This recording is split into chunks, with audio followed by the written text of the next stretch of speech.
Hari ini kita akan bikin sate kambing cuma 5 bahan ya. Jadi ini satenya tuh stylenya percampuran antara kayak sate taichan dan juga saokao.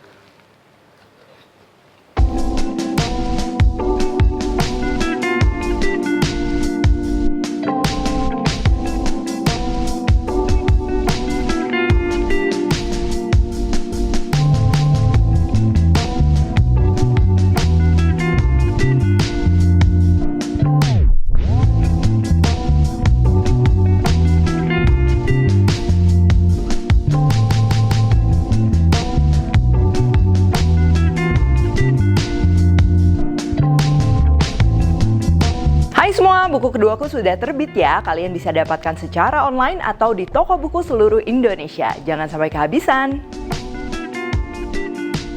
Halo, welcome back to my channel, Devina Hermawan. Hari ini kita akan bikin sate kambing cuma 5 bahan ya. Jadi ini satenya tuh stylenya percampuran antara kayak sate taichan dan juga saokao ya. Nanti aku jelasin juga, dan aku masak ini tuh dalam rangka dapet challenge dari Bright Gas untuk masak sate hanya 5 bahan. Pastinya nggak termasuk minyak dan juga bumbu-bumbu ya. Dan ini juga pas banget nih, misalnya teman-teman masih ada daging Idul Adha yang belum diolah ya, bisa banget diolah jadi kayak gini.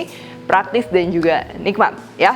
Oke, langsung aja, bahan-bahannya simple. Kita akan perlu daging kambing. Di sini aku gunakan daging khas ya. Cuman kalau kalian mau pakai bagian paha gitu atau bagian yang lain yang empuk, itu juga bisa. Lalu kita akan perlu bawang putih, cabai rawit, jeruk nipis atau jeruk limau, dan juga ini nih, ini bubuk kari. Nah, bubuk kari ini dia yang bakal ngebantu ya. Jadi kan karakteristik dari daging kambing tuh dia aromanya kenceng. Nah, biasa kita imbangin juga sama yang aromanya kenceng juga supaya jadinya seimbang. Lalu nanti kalau bahan lainnya, minyak dan juga bumbu-bumbu ya. Paling kita akan perlu garam, penyedap, merica kalau kalian mau. Hari ini juga aku akan masaknya pakai Bright Gas, dan aku juga mau sedikit info nih buat kalian yang belum beralih ke Bright Gas. Sekarang ada promo menarik.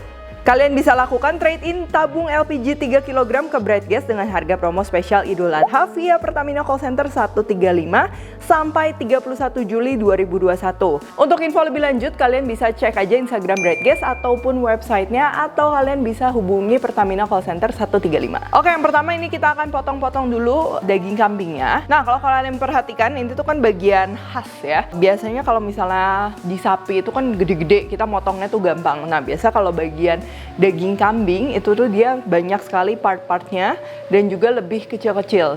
Nah, kayak misalnya bagian ini kita akan pisah dulu supaya nanti kita makin gampang motong-motongnya ya. Tuh, kalau udah, ini yang bagian loin utamanya ya. Kita akan belah dua karena aku akan memanjang. Nah, kalian bisa lihat seratnya dengan jelas. Kita akan potongnya ini memutus serat ya. Tapi sebenarnya kalau misalnya pakai khas dalam tuh kalian kotak-kotak aja tuh nggak apa-apa karena dia udah bakalan empuk. Nah, tapi pastinya dengan kita memotong kayak gini, ini tuh nanti bumbu-bumbu marinasinya akan lebih cepat meresap dan juga matangnya lebih merata ya.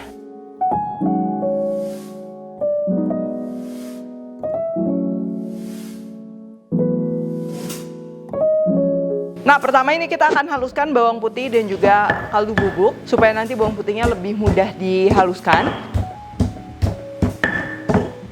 Kalau udah, sekarang kita akan ulek juga cabai rawitnya ya. Tapi jangan semuanya digabungin dulu sama bawang putih ya. Jadi kita di pinggir aja ini uleknya sampai halus.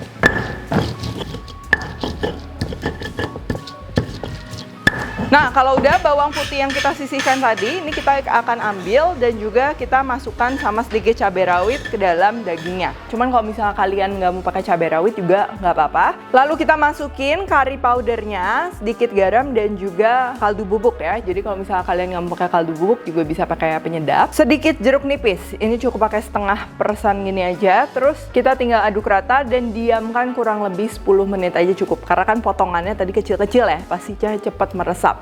Lalu sekarang kita lanjut sambelnya ya.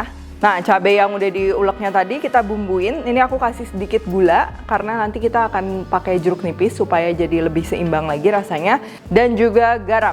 Panaskan minyak sampai benar-benar panas dan kita akan tuang ke cabainya tadi. Kalau udah, kita peras jeruk nipisnya sekarang. Dan juga ini kita akan kasih air. Untuk penambahan air ini sebenarnya opsional, cuman karakteristik dari si sate kambing ini kan dia udah agak greasy ya, berminyak gitu. Jadi kalau misalnya sambelnya terlalu berminyak juga, itu bakalan too much aja. Oke, sekarang kita akan tusuk satenya. Sebelum ditusuk kita kasih sedikit minyak, terus diaduk rata. Nah, karena ini bentuk dagingnya kan dia tipis kayak gini ya, jadi kita akan sedikit dililit gitu. Nah, kayak gini. Satu tusuk itu sebenarnya 3 iris juga cukup. Kecuali irisan yang kecil-kecil banget bisa sampai 4. Dan kita akan lanjut tusuk aja.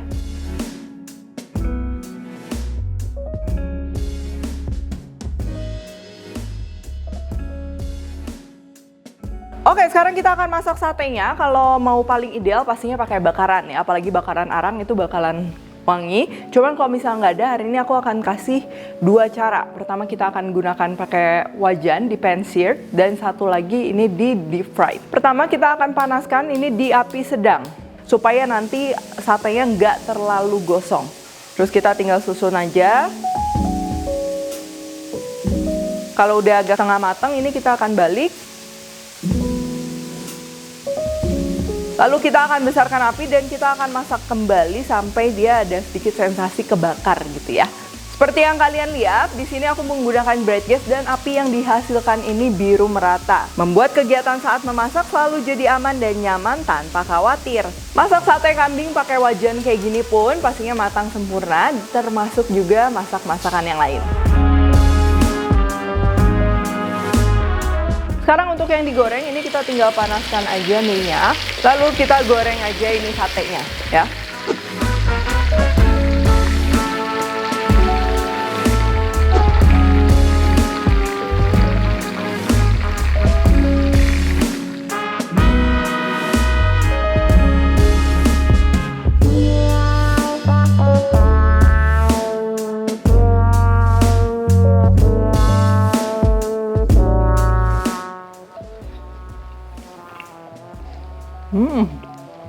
Gurih, pedas, dagingnya juga empuk meresap ya. Dan yang paling penting tuh aroma kambingnya gitu kan. Tadi kan kita imbangin sama si bubuk kari sama bawang putih juga, itu ngebantu untuk tone down aroma dari kambingnya, jadinya nggak bikin enak. Terus kan tadi kita ada 2 ya, ini ada yang di deep fry, ada juga yang cuman di pan seared gitu. Ini sebenarnya agak beda sih, kalau aromanya tuh lebih kenceng yang di pan seared tentunya, karena kalau tadi kita goreng pasti kan sebagian dari liquidnya ini dia akan dilute atau larut ke minyaknya. Nah, sedangkan kalau yang di pan seared tadi kan kita pakai api panas gitu ya, minyaknya juga jadi kebakar, aromanya juga jadi lebih ngangkat. Oh ya, sambalnya juga pasti yang nggak kalah penting ya, itu bakalan bikin segar gitu kan, pedas ya, tinggal kita makan sama nasi, sama lontong, itu bakalan cocok banget. Tadi kalian juga udah lihat prosesnya cepat, mudah, praktis, tinggal di-recreate aja di rumah. Yang penting kalau misal bikin sate tuh tingkat kematangannya, jangan apinya terlalu besar terus nanti gosong tapi dalamnya mentah, atau juga apinya terlalu kecil nanti dia jadi nggak wangi ya, jadi pucat. Seperti tadi aku masak pakai bright gas, api yang dihasilkan biru merata ya. Pakai bright gas masak jadi aman dan mudah. Nantikan juga episode selanjutnya yang pastinya nggak kalah seru. Kalau kalian recook juga jangan lupa tag @devinherman @deviswentri di Instagram, like, subscribe, share, komen, dan lain-lain. Stay tune terus and see you in the next video.